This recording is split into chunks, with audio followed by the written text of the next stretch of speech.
l'opéra, comme beaucoup de ses contemporains, ce qui lui donne libre accès aux coulisses et au foyer, Degas fait de la danse le thème majeur de son œuvre.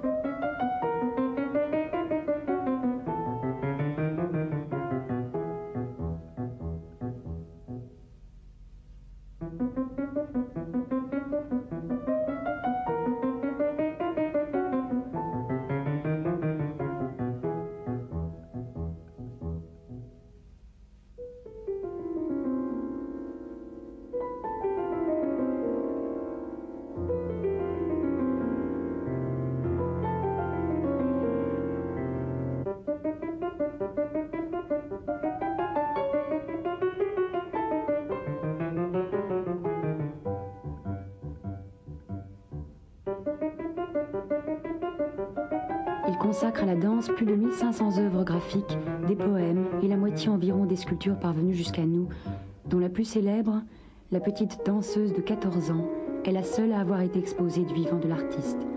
Le modèle en est connu. Il s'agit de Marie van Goghem, élève à l'école de danse de l'Opéra, ce qui permet de dater avec une précision exceptionnelle les premières études de 1878, alors que l'œuvre définitive ne fut achevée qu'en 1881. Loin de représenter une étape dans la préparation de ces tableaux, la sculpture offrait à Degas une nouvelle façon d'étudier le modelé et d'appréhender l'espace.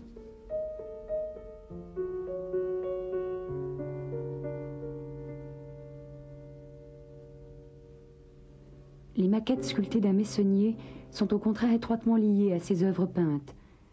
Soucieux de la plus grande exactitude possible, l'artiste n'omet aucun détail, allant jusqu'à monter les statuettes représentant des chevaux sur de véritables squelettes en réduction.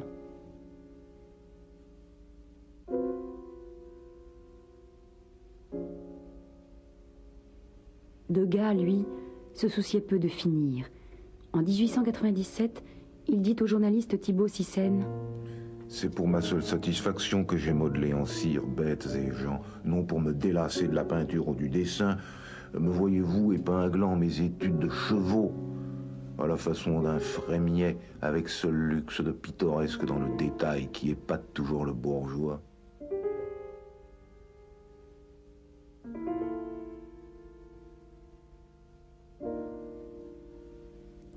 Ou cambrant dans des attitudes de fausse élégance, comme carrier-belleuse mes études de nu.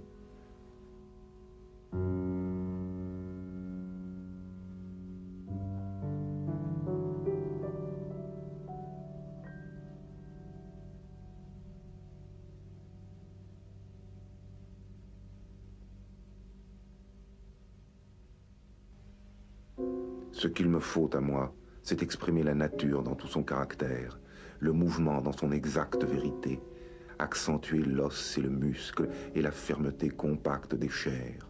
Mon travail ne va pas plus loin que l'irréprochable dans la construction. Quant aux frissons de la peau, bagatelle. Jamais mes sculptures ne donneront cette impression d'achevé qui est le fin du fin dans le métier de statuaire. Et comme après tout, on ne verra jamais ses essais, nul ne s'avisera d'en parler, pas même vous. D'ici ma mort, tout cela se sera détruit de soi-même et cela vaudra mieux pour ma réputation. En s'exprimant ainsi, concluait Thibaut Sissène, Degas ne se doutait guère que ses essais survivraient et ne contribueraient pas moins à sa gloire que ses peintures, ses pastels et ses magnifiques dessins.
150 figurines restées inconnues du vivant de l'artiste, chevaux, danseuses, femmes à leur toilette, furent en effet trouvées dans son atelier après sa mort, en 1917.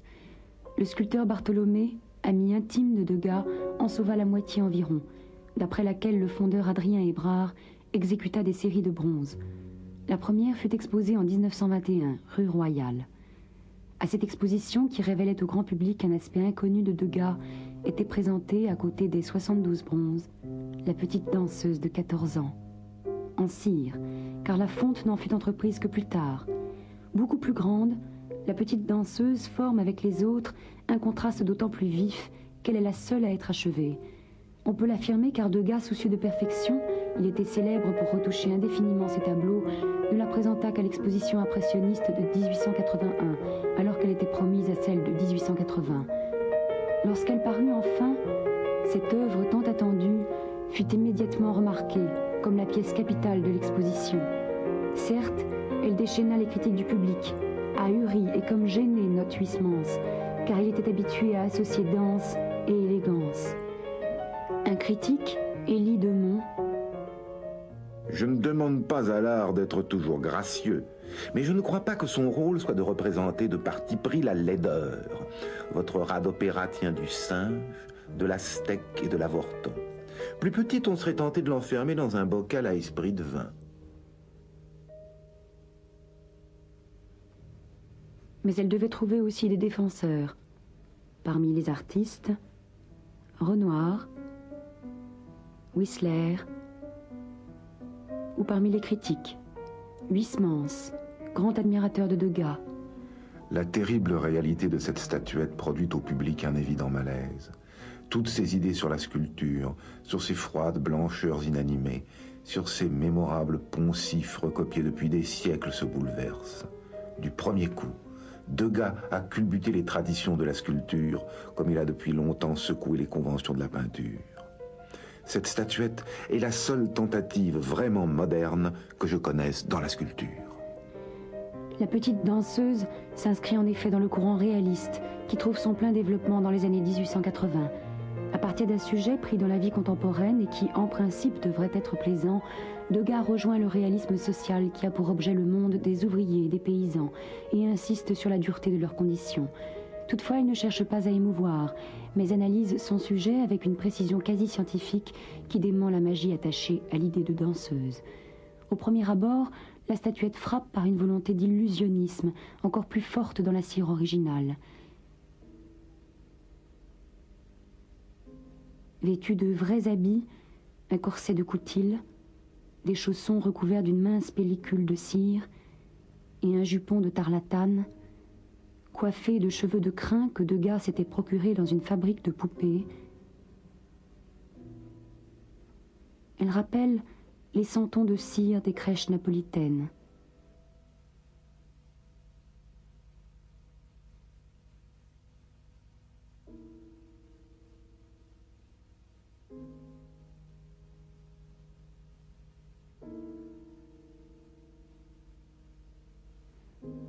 Elle se rapproche également des personnages du musée Grévin, qui ouvrit ses portes en 1882, un an après l'exposition de la petite danseuse.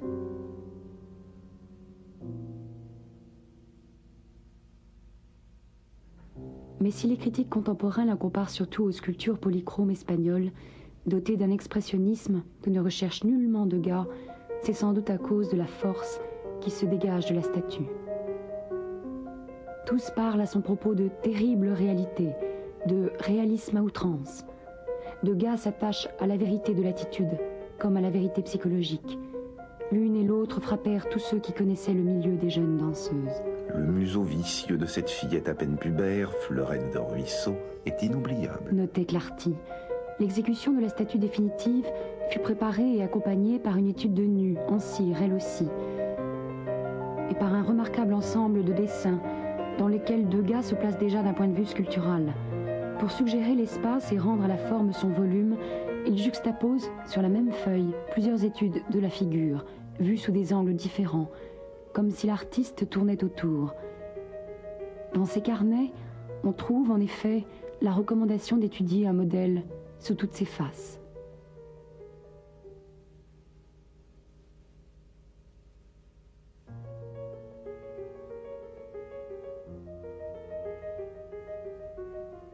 De même, la statue définitive n'offre pas de point de vue privilégié.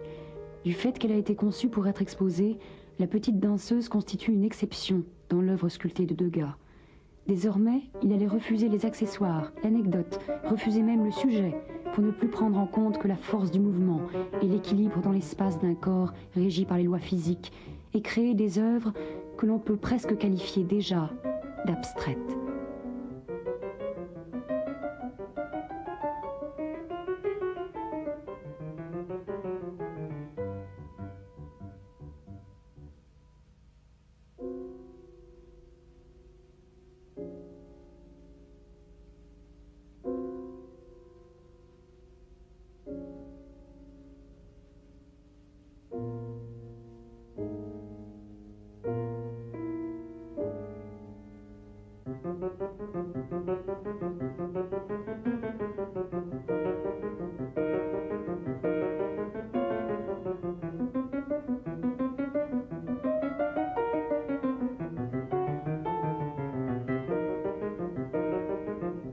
Ces œuvres demeurèrent inconnues jusqu'en 1921. Et jusqu'à cette date, la petite danseuse devait rester une œuvre isolée, mais admirée, comme l'avait prédit Nina de Villars dès 1881. Que de difficultés pour habituer le public à regarder sans colère une chose qu'il n'a pas déjà vue la veille. Mais que l'artiste se rassure, l'œuvre incomprise aujourd'hui sera peut-être un jour dans un musée regardée respectueusement comme la première formule d'un art nouveau. Ça